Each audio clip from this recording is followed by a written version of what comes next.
नमस्कार। हिंदी की कक्षा में एक बार आपका फिर से स्वागत है। आज हम स्वर ए, आई, ओ, आओ का ज्ञान कराने जा रहे हैं। जैसा कि अभी तक सारे स्वरों का ज्ञान कराया है, तो आइए मेरे साथ बोर्ड पर चलिए। स्वर ए बनता है अ और ई मिलकर के।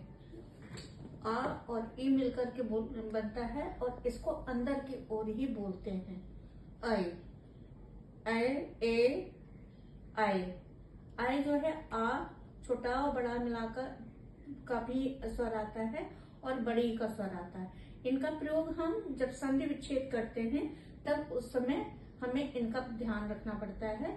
तो नीचे का ओंठ खुलता है। इसमें अगर आप ऐ बोलेंगे तो आ का स्वर तो अंदर रहेगा, लेकिन ई का स्वर जो निकलेगा ऐ, तो वो नीचे की ओर खुलेगा।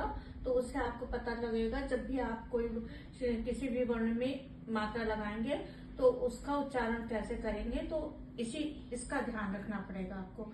नीचे का होंठ खुलेगा, नीचे की ओर जाएगा। ओ, औ, ये आ और उ मिलकर के बनता है ओ। दोनों होंठ को गोल सा बना लेते हैं। जैसे आप अगर देखेंगे, आप अपना एक्सप्रेशन देखेंगे तो आपको दोनों ओंठ जो है वो एक गोल सा बन जाएगा छल्ले के तरीके से।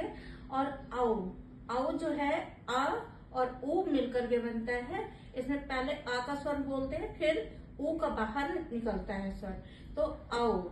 तो ये आप उच्चारण की दृष्टि से अगर आप इसके ऊपर ध्यान देंगे तो आपका सही उच्चारण होगा।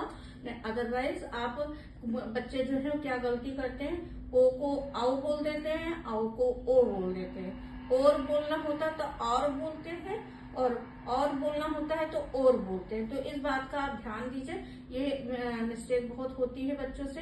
तो इस बात का आपको ध्यान देना है कि अगर एक मात्रा है तो आओ बोलेंगे और दो मात्राएं हैं तो आओ बोलेंगे। तो इस बात का ध्यान देते हुए अब मात्राएं लगाते कैसे हैं वो हम आपको कॉन्सेप्ट क्लियर कर रहे हैं। पहले तो ए लिखना सीखिए। ए कैसे लिखा जाता है, आप राग के तरीके से ऐसे बनाइए। यहाँ से ला करके और डंडी सीधे करिए, फिर थोड़ा सा स्पेस छोड़ते हुए तब इसका यहाँ से गोल सा लाते हुए, ऐसे लाते हुए उसके गोले पे पास ला करके ए बनाना है।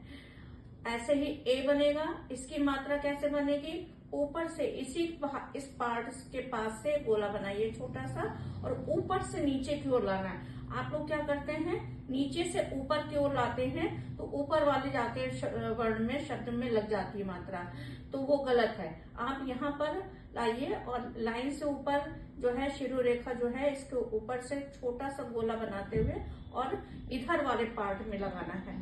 बीच में लगेगी ना बाहर लगेगी, आपको इस पार्ट में लगाना है, तभी वो सही माना जाएगा।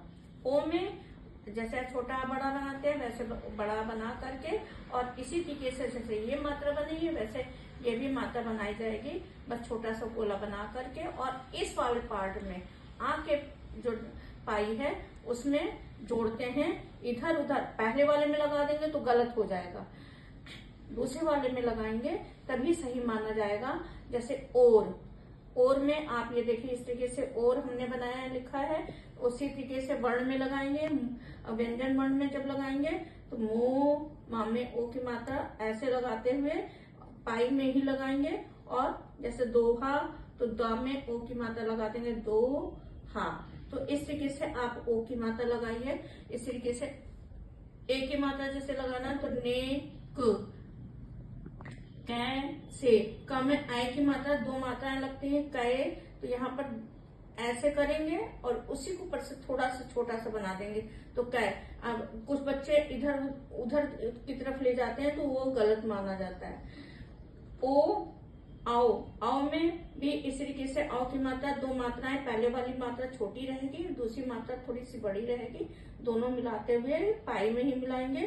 ठौर क आ। अगर आप ये देखिए अब लिखा हुआ दिख रहा होगा आप लोगों को, तो ये आप लोगों को समझ में आएगा कि कैसे मात्रा लगाई जाए।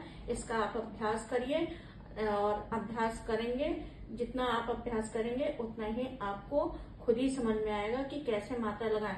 हमेशा मात्रा ऊपर से नीचे की ओर पाई में जुड़ती है जाकर। इधर उधर करेंगे तो हमेशा गलत लगेगी और वो सही फॉर्मेशन नहीं माना जाता, जो कि देवनागरी लिपि में बहुत ही जरूरी होता है कि आप फॉर्मेशन जो भी लिखें वो आप सही लिखें, तभी देवनागरी लिपि की सार्थकता सिद्ध होगी।